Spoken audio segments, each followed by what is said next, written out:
Yan guys, mangga. Nilagay ko muna dito sa aking kubo, sa aking rest house. Ayan. Kapitas ko lang yan.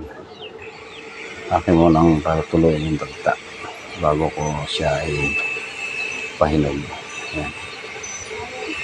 Mamuti pa ako ulit. Baka bukas siguro. Kasi andyan yung ulan eh. Ang dami kong mangga ngayon guys. Ayan. Ayan. Tingnan na daw yan. Baka bukas siguro ayan o. Piniko naman. Ayan.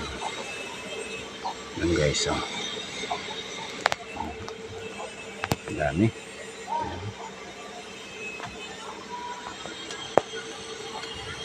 Ayan guys. Bukas naman. Pinakita ko lang ang aking harvest na mangga sa inyo ngayon. Okay. Ayan guys house o. Dito ngayon ako sa taas. Ayan o. Dito ako sa taas ngayon. Ayan.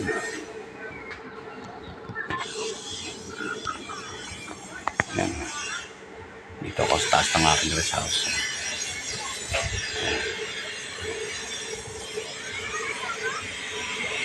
Ayan mangga. Ayan mangga ko. Ayan. Diba? Ayan. Mangga ko. Ayan. Yeah.